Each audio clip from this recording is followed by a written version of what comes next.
Guys, क्या आपने कभी ये सोचा है कि जिस गेम को आप खेल रहे हो कभी आपको उसी गेम के अंदर मेन कैरेक्टर बन के खेलने का मौका मिल जाए? एक बार सोच के देखो कि इसमें कितना ज्यादा मजा आएगा। जैसे कि एग्जांपल के लिए आप GTA 5 के अंदर घुस के सभी चीजों को अपने अकॉर्डिंगली कंट्रोल कर पाओ, मतलब कि उन्हें टच कर पाओ, उसे तोड़ सको, जोड़ सको। इसमें कितना ज्यादा मजा आएगा ना। और ऐसी गेम के सामने तो आजकल के AAA गेम्स तो चाय कम पानी लगेंगे। तो आज हम आपके लिए ऐसी ही एक एनिमे लेकर आए हैं जिसका नाम है शांग्री-ला फ्रंटायर। वैसे ये नाम पता नहीं किसने रखा है, इसे बोलने में ही मुझे 15 मिनट निकल गए, तो इसलिए आज से हम इसे SLF कहेंगे। तो SLF एक तरह की गेमिंग की दुनिया है और ये गेम टॉप गेमों में से एक है जो कि एक फ्री वर्ल्ड की तरह है, जहाँ पर आप तलवारबाज बन सकते हैं, अपनी मैजिक आर्ट्स की गहराइयों तक जा सकते हैं, किसी क्राफ्ट को मास्टर कर सकते हैं, और अगर आपका इसमें से कुछ भी करने का मन नहीं है तो आप आराम से बैठ के देख भी सकते हैं या फिर GTA 5 की तरह इधर उधर घूम भी सकते हैं। है ना कमाल की गेम। वैसे ये एनिमे थोड़ी sword art online anime ready player 1 movie जैसी है, तो अगर आपने वो देखे हुए हैं तो आपको ये एनिमे तो पक्का पसंद आने वाला है। तो बिना टाइम वेस्ट किए जल्दी से स्टार्ट करते हैं। अब अपने ना MC के बारे में थोड़ी सी बातें कर लेते हैं, जिसका नाम है राकुरा। और ये एक लेजेंड है क्योंकि इसने आज तक जितनी भी गेमें खेली है ना वो सारी कचरा थी, और ऊपर से ये इतना बड़ा लेजेंड है कि इसने उस कचरे गेम को भी शुरू से लेकर एंड तक पूरा भी किया है, जिस वजह से इसे ना ट्रैश गेमर का टाइटल भी मिल चुका है। लगता है बंदा कुछ ज्यादा ही वेला है, और ऊपर से ये आलसी भी बहुत है क्योंकि इसने अपनी हर एक गेम के अंदर अपना नाम सनराकू ही रखा होता है। पर फिर भी MC होने के नाते उसे एक लड़की मिल ही जाती है एज ऑलवेज। वो अलग बात है कि इसे खुद ही नहीं पता होता कि वो लड़की इसके पीछे है, क्योंकि उस लड़की रे को सनराकू पर शुरू से ही क्रश होता है, जिस वजह से ये भी उसके नक्शे कदम पर चलती है, मतलब कि जो मेरा क्रश करेगा वही मैं करूंगी। अरे भाई क्या बताऊं मैं। और क्योंकि ये रियल लाइफ में शाय होती है तो इसलिए इसके पास एक ही ऑप्शन होता है कि ये गेम के अंदर जाके अपने क्रश के साथ टाइम स्पेंड करे। वैसे एक टाइम पर मैं भी सोचता था कि PUBG खेलूंगा और कभी न कभी कोई लड़की तो मिल ही जाएगी,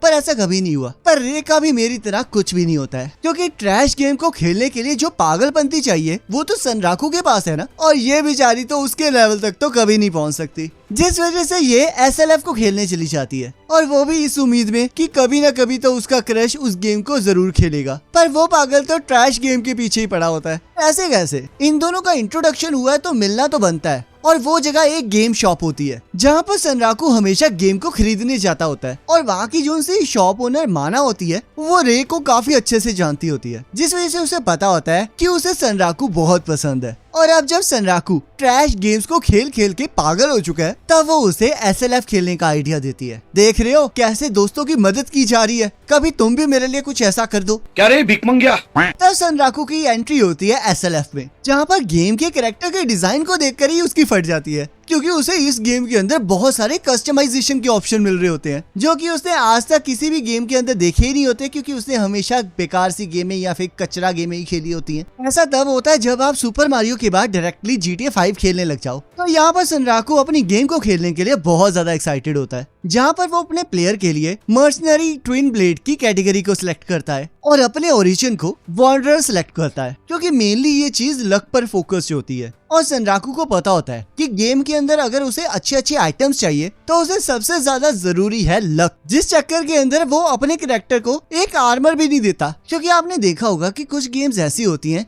जिसके अंदर आप बिना आर्मर के अगर खेलोगे तो आपको ज्यादा अच्छे वेपन्स मिलते हैं और कुछ बेनिफिट्स अलग से भी मिलते हैं, और यहाँ सनराकू भी कुछ ऐसा ही चाह रहा होता है। तब सनराकू अपने ओरिजिन के कारण रैंडम जगह पर टेलीपोर्ट हो जाता है। वैसे टेक्निकली देखा जाए कि जब भी हम किसी गेम को खेलते हैं तब हम देखते हैं कि इस गेम को कैसे खेला जा सकता है, हमारा कैरेक्टर क्या क्या कर सकता है। तो यहाँ पर भी उन्होंने क्या किया होता है, एक ट्यूटोरियल के लिए एक टाउन बनाया होता है जहाँ पर सनराकू जाने वाला होता है। पर आते ही उसकी लड़ाई एक बॉर्पल बनी के साथ हो जाती है जिसके पास रेड कलर के ब्लेड्स होते हैं, और उस वेपन को देखकर सनराकू तो पागल ही हो जाता है और उन बनीज को ढूंढ ढूंढ के मारना स्टार्ट कर देता है ताकि उन वेपन्स को वो हासिल कर सके। और ऐसा वो कर भी लेता है, क्योंकि वैसे तो ये बनी कम रिस्पॉन होते हैं, पर क्योंकि उसके पास लक फैक्टर होता है जिस वजह से वो थोड़ी मेहनत करके 5 बनीज को तो ढूंढ ही लेता है। और वो उनसे उनका वेपन छीन लेता है। और अब क्योंकि वो बनीज का पीछा करते करते काफी दूर आ चुका होता है, तो इसलिए वो नजदीक के विलेज में चला जाता है, जहाँ की एंट्री पर उसे एक बड़ा सा सांप मिलता है। वैसे उस सांप के साथ लड़ने के लिए कम से कम 3 लोगों की जरूरत होती है, पर अब जब वो उसके सामने आ ही चुका है तो उसके पास लड़ने के अलावा कोई चारा नहीं होता और हमें एक बहुत मजेदार लड़ाई देखने को मिलती है। गाइस क्या ही बताऊं, लड़ाई देख के सच में बहुत मजा आता है। और ऊपर से जिस तरह ये बिल्कुल निडर होके खेल रहा होता है, उस गेम प्ले को देखने में तो और ज्यादा मजा आ रहा होता है। और आखिर में फाइनली वो उस सांप को हरा भी देता है, पर उस चक्कर के अंदर बेचारे के ऊपर पॉइजन गिर जाता है। और पंगा ये होता है कि उसने अभी तक गेम को सेव ही नहीं किया होता। और आप सबको पता है कि अगर गेम सेव ना हुई तो उसे शुरू से शुरू करना पड़ेगा, जिस वजह से वो फुल स्पीड में भागते हुए उस विलेज के अंदर चला जाता है और एक होटल के अंदर रूम लेकर अपनी गेम को सेव कर लेता है। और ये चीज भी बिल्कुल GTA गेम्स की तरह ही है, जहाँ पर जब तक आप बेड के ऊपर सोएंगे नहीं तब तक आपकी गेम सेव भी नहीं होगी। तो यहाँ पर हम ये भी देखते हैं कि जो रे होती है वो भी उस गेम के अंदर सनराकू को ढूंढ रही होती है। वैसे मैं आपको रे के कैरेक्टर के बारे में थोड़ी चीजें बता देता हूँ। इस गेम के अंदर रे का नाम साइगर 0 होता है और उसने अपनी बहन के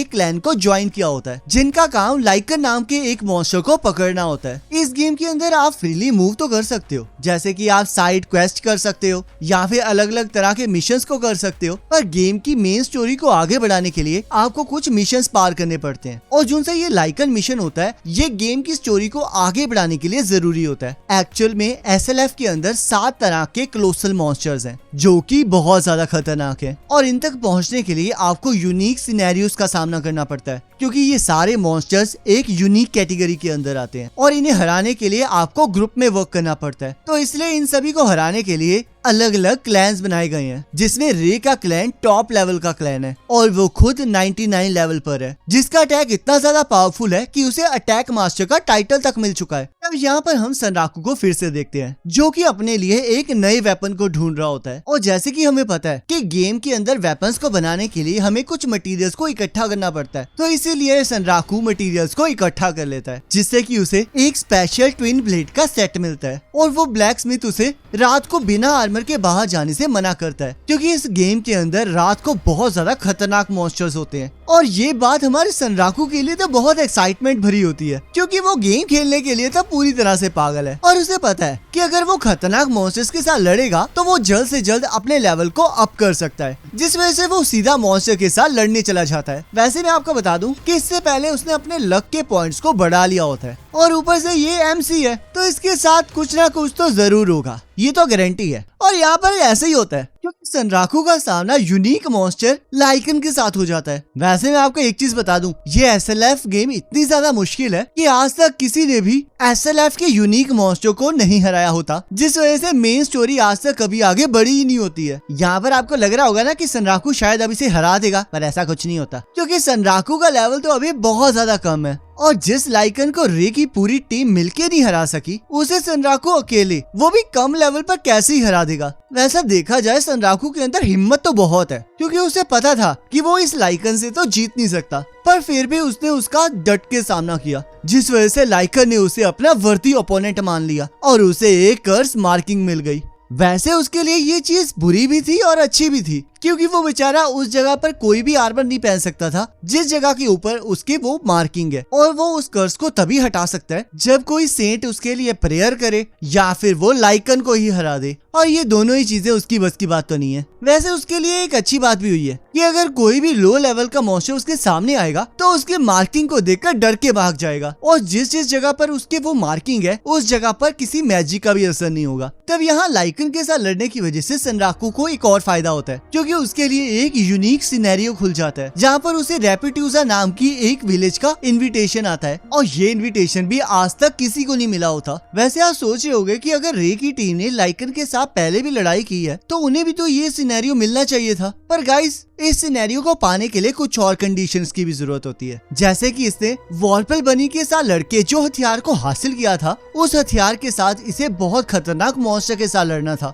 जिस वजह से इसके अंदर वॉलपल सोल का अमाउंट बढ़ गया। और ऊपर से रे ने जब लाइकन के साथ लड़ाई की होती है तब उसे भी कर्स मार्क्स मिले होते हैं, पर उनका क्लैन काफी हाई लेवल पर होता है, जिस वजह से रे ने आर्मर को पहनने के लिए सेंट की मदद से उस मार्क को हटवा लिया होता है और उस मार्क के हट जाने की वजह से उन्हें कभी यूनिक सिनेरियो का इनविटेशन ही नहीं मिला। वैसे मैं आपको एक और चीज बता दूं कि यहाँ पर एंटर करने के लिए कोई भी यूनिक मॉन्स्टर चलेगा, क्योंकि वो सातों के सातों ही बहुत ज्यादा खतरनाक है। बस आपके पास वॉलपल वेपन होना चाहिए। सनराकू उस विलेज के अंदर चला जाता है जहाँ पर वो एमुल नाम के एक रैबिट से मिलता है, जिस वजह से उसे पता चलता है कि वो यूनिक सिनेरियो एक ट्रेनिंग क्वेस्ट है और उसकी ट्रेनिंग वहाँ का बॉस वाइसाचे देखेगा, जिसके लिए सनराकू तैयार हो जाता है क्योंकि वो पहले ही अपने लेवल को बढ़ाने के लिए उत्सुक होता है और अब तो उसे लाइकन से बदला भी लेना होता है और ये ट्रेनिंग क्वेस्ट तो उसके लिए बिल्कुल परफेक्ट है। पर ट्रेनिंग क्वेस्ट के साथ उसे कुछ रिस्ट्रिक्शंस का सामना भी करना पड़ता है, क्योंकि वहाँ का बॉस उसे एक वॉरपल कॉलर देता है जिससे कि उसके एक्सपीरियंस पॉइंट्स आधे हो जाते हैं और ये इसलिए किया जाता है ताकि उसकी ट्रेनिंग को थोड़ा हार्ड बनाया जा सके। पर सनराकू इस गेम को खेलकर थोड़ा बोर हो जाता है, क्योंकि बंदा चाहे जितनी मर्जी अच्छी गेम खेल ले पर उसका मन तो ट्रैश गेम में ही लगेगा ना, जिस वजह से वो एक ट्रैश गेम को खेलने चला जाता है जहाँ पर उसकी लड़ाई उसके एक पुराने दोस्त कात्सो के साथ होती है और सनराकू उसे एसएलएफ के बारे में बताता है, जिस वजह से वो भी डिसाइड कर लेता है कि वो भी एसएलएफ को खेलेगा। और कात्सो सनराकू की एक दोस्त पेंसिलगोन को ये संदेशा दे देता है कि सनराकू एसएलएफ खेल रहा है। तब हमारा प्लेयर फिर से एसएलएफ खेलने चला जाता है जहाँ पर वो अपने लेवल को अप करने के लिए बॉस फाइट में चला जाता है और इस बार उसके साथ एमुल भी होती है, क्योंकि यूनिक सिनेरियो को एक्सेप्ट करने की वजह से उसे एमुल नाम की एनपीसी मिल जाती है जो कि अब उसके साथ हमेशा रहेगी। और यहाँ पर सनराकू उसी की मदद से उस बॉस को हरा देता है। वैसे इसमें उसका लक का भी थोड़ा हाथ होता है, क्योंकि उस बॉस ने तो सनराकू को उड़ा ही दिया था और वो नीचे गिरने ही वाला था,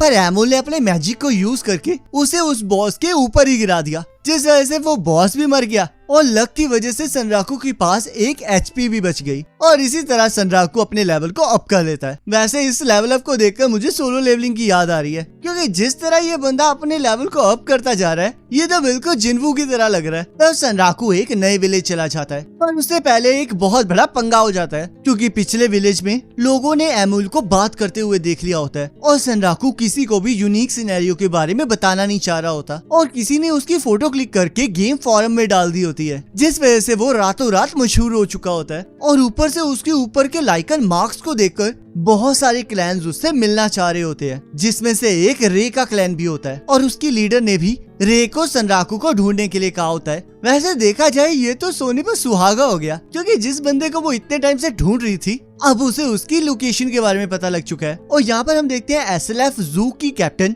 एनिमिलिया सनराकू से एमुल के बारे में पूछने आ जाती है और बीच में ही पेंसिलगोन सनराकू पर हमला कर देती है, जिसका लेवल 99 होता है। पर सनराकू फिर भी उसका सामना काफी दलेरी से करता है, जिस वजह से पेंसिलगोन को ये एहसास हो जाता है कि चाहे सनराकू का लेवल जितना मर्जी कम हो, पर उसने इतनी सारी ट्रैश गेमों को खेल लिया है कि अब वो एक काफी अच्छा प्लेयर बन चुका है। तो इसलिए अगर उसे अपने सपने को पूरा करना है तो उसे सनराकू के साथ हाथ मिलाना ही पड़ेगा। वैसे मैं आपको सनराकू और पेंसिलगोन के पास्ट के बारे में थोड़ा बता देता हूँ। असल में पेंसिलगोन एक ट्रैश गेम खेलती थी जिसमें उसने प्लेयर्स को मैनिपुलेट करके अपनी ही आर्मी बना ली थी, पर सनराकू ने सबको हराकर उसके साथ लड़ाई भी की थी और वो लड़ाई ड्रॉ हो गई थी, जिस वजह से पेंसिलगोन को अच्छे से पता है कि सनराकू क्या क्या कर सकता है। और उस टाइम सनराकू के साथ कात्सु नाम का एक प्लेयर भी था जिसने पेंसिलगोन को सनराकू के एसएलएफ खेलने के बारे में बताया था और अब वो भी एसएलएफ को खेलने आ गया है, जिस वजह से पेंसिलगोन इन दोनों के साथ मिलकर एक मिशन को परफॉर्म करना चाहती है। पर यहाँ पर पेंसिलगोन के रास्ते में उसी का क्लैन आशुरा काई आ रहा है,